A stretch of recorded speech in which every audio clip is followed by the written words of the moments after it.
Welcome back to Celebrity Radio. It's Alex Belfield talking to some of the world's biggest stars and some of my favourite people, and we've got one for you today. Michael Ball, nice to talk to you again. Oh, nice to talk to you, Alex. Always is. Do you know, I was looking at my little black book, and we first did an interview in 2000, and we've done them, 5 or 6 hour specials for the BBC, and you come back with this brand new album, and I have to ask you one honest question. Yeah. What is it with the facial hair, Michael? We're not liking it? I'm rocking a beard. No, well, let me tell you, the current Mrs. Belfield reckons that it chafes on the inner thigh. I've had that complaint. Here's the thing. You hit an age, you'll find this out. You hit an age, it covers a multitude of sins. Right. But no, I'm bang on trend.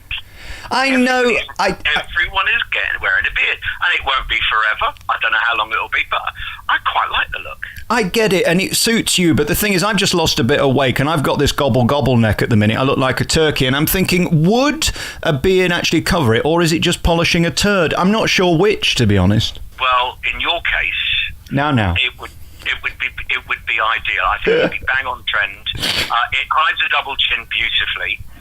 Whether it'll hide gobble neck, I don't know, because I've never lost enough weight to actually have it. I want to talk to you honestly about this new album, because I was sent it last week, and I really think it's tremendous. The last time we spoke face to face was at Hairspray, and there you were sat opposite me with boobs and a frock, and now you're back doing proper Michael Ball. And I said in my review of this, what I love about you is you mix new and old effortlessly, and it doesn't sound crap and cheesy. Congratulations on that. Oh, what a lovely thing to say. Thank you. I would say this, wouldn't I? But I am probably as proud of this album as anything I've ever done. It's the most hands-on I've been with the experience. It's the 19th studio album I've done, so I understand the process of making it, of producing, and of the sound that I want. I loved the experimentation with me doing the block harmonies on some of the songs myself and working out the vocal lines for that. And I'm really pleased with the way it's turned out. It's the one that's had the least input, I think, from in a good way from other people. Other than, people do suggest songs and songs sort of appear, but no one has said we really need you to record that song, or can you do this song in that way. This has been a labour of love and very personal. And again, it's so authentic and it's so Michael Ball. I love the fact we get to hear your voice. You're not hiding behind huge processing on this. In fact, some of the tracks are really raw, aren't they? As natural as if you started singing now. Yeah. Some of them are just one take. If it works, we don't fix it. It's one take straight through.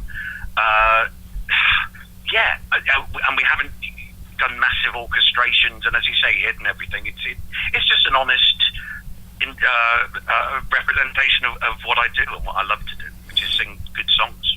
I'm not being disingenuous when I say I'm a huge fan. I've loved you for many years, and the reason why is you know your audience and you stick by them and you play to your strengths. It's interesting since we first spoke how your career has changed. You were Michael Ball, aspects of love changes everything. Now you're Michael Ball off the radio, you're Michael Ball off the TV. It's amazing how your career has gone so mainstream. You've made it even more cool to be a musical theatre star, which is incredible. Well, I think musicals are cool again, actually. Musical theatre goes through waves. It goes through being this sort of cheesy, naff art form into something that actually can be actually quite cutting edge and challenging and important for an audience. And I think we're going through that. New stuff, the way old stuff is revisited and reevaluated, keeps the genre current. It's a hard job, musical theatre, both physically doing the 8 shows a week, but also finding a way of presenting shows that make audiences pay their money to come and sit in the audience. It's expensive to do it.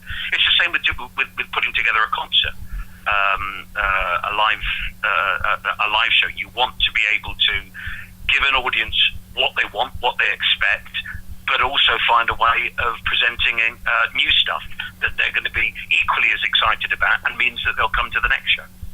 Yeah, it's interesting. I mean, on this new album, one of my favourite songs ever is Jessie. And again, you just do it so pure and natural. And you've always done that. I remember seeing you once in Nottingham, and halfway through, you stuck in a Girls Aloud track, I think it was. And it was just, again, so brilliant because it worked. I don't know how, but it did. Well, you know what? Good songs are good songs. If you can make them work, if you could put a twist on them,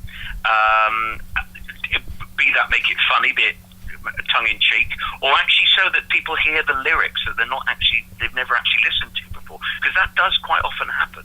You know, there's a song that you think you know, but until you hear it done in a different way, you realise, I've never really listened to the lyrics of that. Falling Slowly was one of those for me. Falling Slowly is from the musical Once, won the Oscar, and it's now in the show in the West End, and it's always been done as a duet, and you kind of lose the lyric with that. You're listening to the beauty of the harmony and of the two voices, but when you actually listen to the lyric, the way I've tried to do it is as a solo, with me doing the high harmonies myself. I think you can engage with the lyric better. Yeah.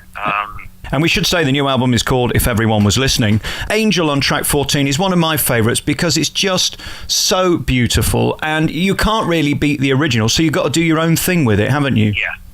What's interesting about that song, again, one of the reasons why I wanted to do it, people think they know what it's about, and that it's kind of it's got a sad feel, but it's quite spiritual and uplifting. The story behind it is really quite dark. It was written about the guy who was in the Smashing Pumpkins, who had a heroin problem, and he died of an overdose in a motel. And Angel is the metaphor for him losing consciousness, of taking heroin, basically. And that's the power of music. You find a really good way of telling a story, colouring it in certain ways. So you know what it means to you, but it can mean something else to other people in different circumstances. That's powerful music. And the title, I mean, if everyone was listening, you're on the UK's #1 radio station, Radio 2. I mean, did you ever think you'd be the fill-in for Ken Bruce? What an astonishing achievement.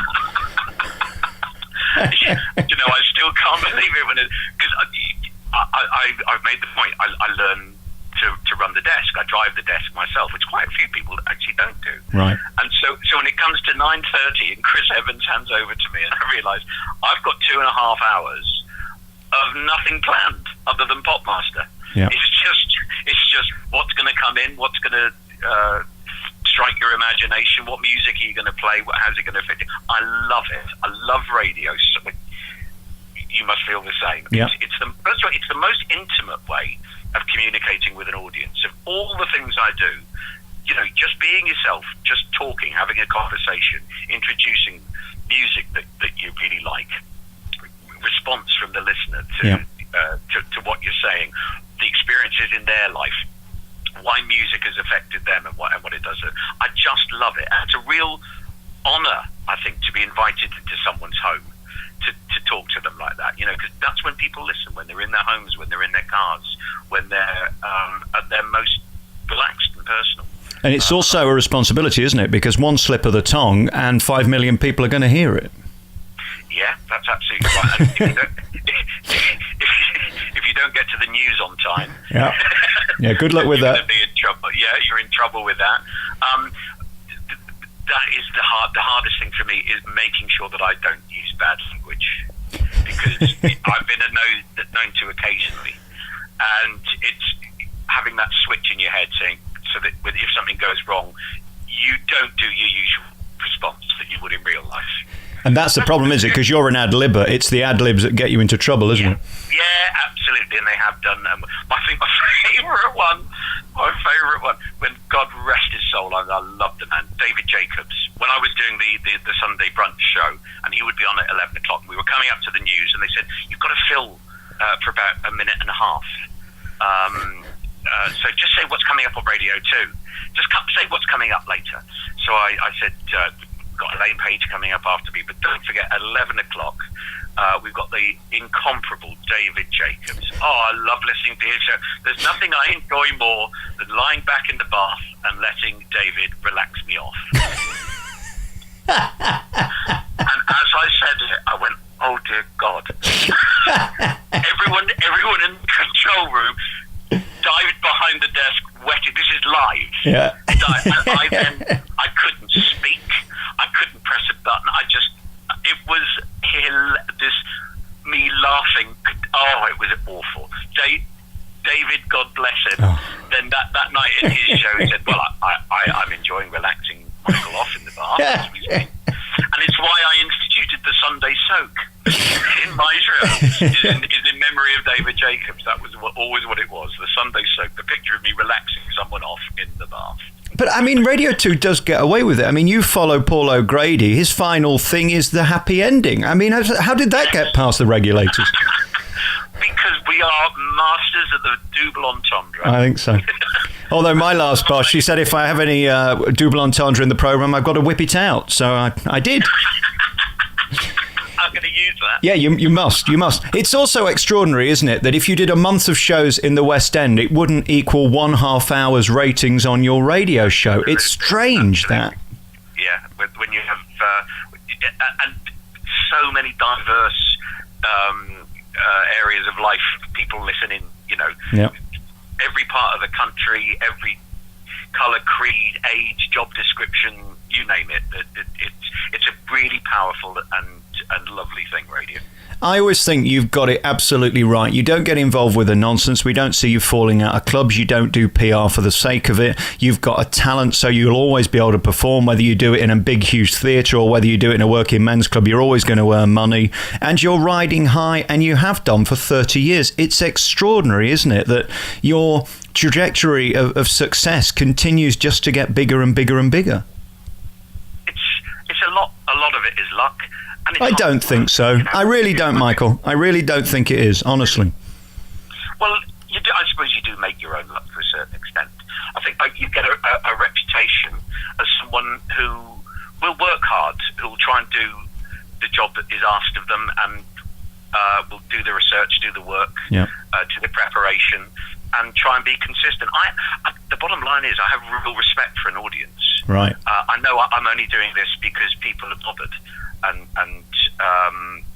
I may continue to make records because people bought the last ones. Yeah. People will come to a show because they came to the last ones, and you hope they're going to come again. I've never taken it for granted. I like having my own life, if you know what I mean. Yeah. That I have a real life, and I share some of that, but not all of it. And I'm fairly private, but not sort of weird about it. Yeah. There's no such thing as a normal person, but I think a lot of people can relate to me and what I do. Yeah. And I don't know what the success is, and if I did, I wouldn't tell anyone. Right. Don't analyse it. I'm not going to. Yeah, exactly. I'm just going to hope that people will still be bothered in the next 30 years. Very finally, could anything make you nervous now? It seems like you've mastered live TV, live radio, live theatre. If you can do all of those three things well and keep getting rebooked for them, you're not doing bad. Do you have any nerves now? Is there any... Yeah, absolutely. Every new project, is something... I'm nervous with the release of an album. When a new show is put together. Yeah. Before going live...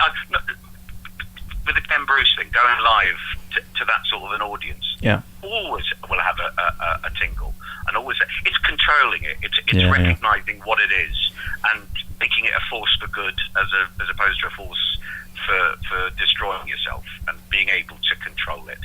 I would hope everyone felt that a bit. I think the more you do something, more used to it you are, the less nervous you become. But and you find nerves hit at the oddest times.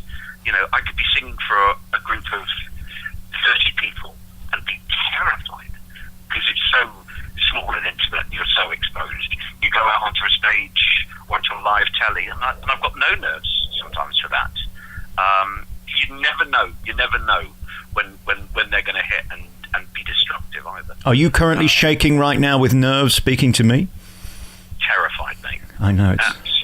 I have this effect on normally women, not normally men, but... Do you get get nervous doing anything? Yeah, again, it's the small ones. The big ones are fine. It's when you can see them. That always terrifies me. And some guests, if you've got... I did Marco Pierre White last week. You see, with you, I know you're going to get it. When it's somebody like Marco I've never done before, you know he will tell you to F off if you make a fool of yourself. And you don't really want that when you're either live or you're trying to make a good show of yourself. It's those moments that you're not quite sure, isn't it? Yeah, but you know as well as I do, the secret to it all is preparation. Right. You know, if you've done your research, if you've done your rehearsals, if you know what's expected of you, then you can go in with a certain amount of confidence. And mine's sycophancy as well. Tell the guests they're a genius. You're off to a good start. Yes. And also that they're very complex. People love that. Yeah. You're a very complicated person, aren't you? You're very deep. Anyway, I'm going to go now because I've got an image of you in the bath. And with that beard, it's somewhat put me off. Get rid of that, mate. Honestly, seriously, Michael, come on. No, I'm loving it. I'm loving my beard. I told Russell Watson the same the other week. He needs to get a shot of his as well. It's peculiar. Oh, you've got one? Yeah, he's got this hairy fairy thing on the front of his mouth. It's strange. Oh, you're just jealous because yours is ginger. I know. I've got many things to be jealous of. That's not one of them. Hey, Michael, congratulations on this new album. Seriously, it's a 5-star album. I think for me, it's probably the best you've ever done. It makes you sound as good as you can possibly sound, doing songs that are so original and unexpected. That's what I love is when I listen in the car where I listen to all of my CDs, it's do I press next? And I didn't. I'm so proud of the fact you embrace your audience and you don't try and be a smart ass and do stuff that people don't want. You play to your strengths, and that's commendable, seriously. I really appreciate that. I genuinely do. Thank you. Thank you very much. Can I use that as a quote? You can have it. It's yours. The brand new album by Michael Ball is If Everyone Was Listening, and they are. The new tour, of course, will be on stage next year. The album's out now. You can get it via Amazon. Great to talk to you, Michael. You too, mate. God bless.